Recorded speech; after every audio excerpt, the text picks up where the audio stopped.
Goeiedag en welkom by nog 'n videoles oor algemene trigonometrie. In vandag se les fokus ons om die spesifieke oplossing te bepaal van 'n trigonometriese vergelyking.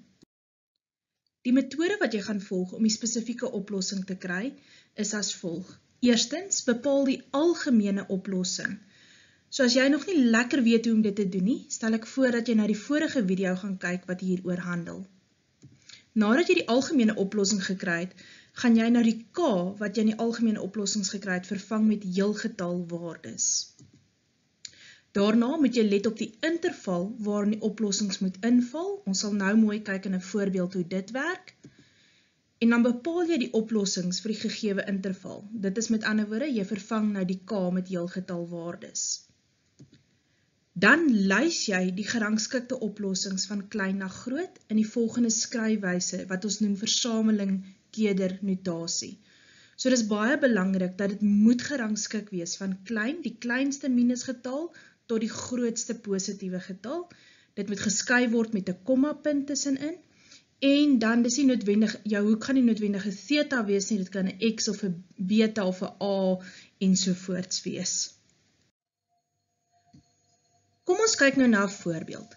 Nou gewoonlik in 'n vraestel gaan hulle net vir jou vra los op. As in die vraag wat jou gestel word, hier in die einde 'n beperking staan, soos dit ons nou hierso het, x-elemente van minus 360 grade tot by 360 grade, dan beteken dit hulle soek 'n spesifieke oplossing. Indien hierdie beperking nie daar staan nie, dan soek hulle net die algemene oplossing. So vir hierdie voorbeeld het ons nodig om die spesifieke oplossing te bepaal. So onthou nou die metode. Volgens die metode het ons nodig om eers die algemene oplossing te kry. So as jy nou terugdink aan hoe ons dit gedoen het, was die eerste stap gewees om jou triegverhouding te isoleer. So, sin x is gelyk aan 2 gedeel deur 5. Daarna het ons nodig om die verwysingshoek te gaan bereken, en onthou ons gebruik altyd die positiewe waarde. Gelukkig is dit hierso reeds positief, so ons verwysingshoek is 23,58 grade. Dan bepaal ons die kwadrante, waarin die oorspronklike vergelyking voorkom. Sin is positief in die eerste, sowel as in die tweede kwadrant. Vir die eerste kwadrant gaan die algemene oplossing wees x is gelyk aan 23,58 grade plus k 360 grade, wat onthou, die standaardperiode van 'n singrafiek is 360 grade, en moenie vergeet om by te skryf k elemente van heelgetalle nie. Vir die tweede kwadrant is dit 180 grade minus die verwysingshoek, wat vir ons gee 156,42 grade plus k 360 grade, k elemente van heelgetalle. Nou gaan ons slegs hierdie twee algemene oplossings verder gebruik om die spesifieke oplossing te kry.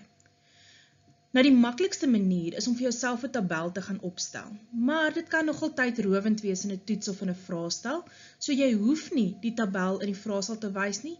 Jy kan eenvoudig vir jouself die waardes wat jy gaan bereken, iewers rofweg neerskryf en dit aan die einde dan net gaan lys. Maar kom ons kyk hoe werk die tabel. Ons wil k nou vervang met heelgetalwaardes.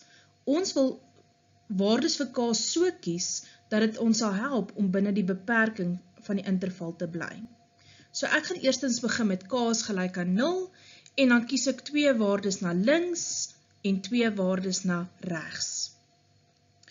As ons na die eerste algemene oplossing kyk, as k gelyk is aan 0, dan kry ons net die 23,58 grade wat binne die interval lê. Maar hier is nou bietjie waar jy somme, om dit vinniger te kan doen, bietjie met logika moet inkom. As ek nou 360 grade by dit gaan tel, dan gaan dit buite die interval lê wat ons vir ons gegee is. Met ander woorde, k is gelyk aan 1 en k is gelyk aan 2 gaan vir ons oplossings gee wat nie van toepassing is vir die gegewe interval nie. Minus 1, met ander woorde die 23,58 grade minus 360 grade gaan wel vir ons 'n waarde gee binne die interval, maar minus 2 is weer buite die interval. Soortgelyk doen jy nou vir die tweede algemene oplossing, begin met k is gelyk aan 0 en ons kry 156,42.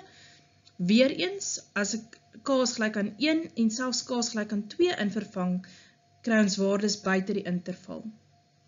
K K is gelyk aan -1 is egter 'n waarde in die interval, maar K gelyk aan -2 sal weer 'n waarde wees wat nie in die interval is nie. So dit beteken ons het 4 spesifieke oplossings vir hierdie vergelyking van 5 sin x gelyk aan 2. Hierdie oplossings moet jy nou gaan lys en onthou dit moet gerangskik wees van die kleinste tot die grootste waarde. Onthou van die kommapunte tussenin en onthou om dit in krulhakkies te skryf, want ons noem dit versameling kedernotasie. Goed, ek dink jy is nou gereed om die oefening self aan te pak. Kyk mooi na die intervalle, lekker werk.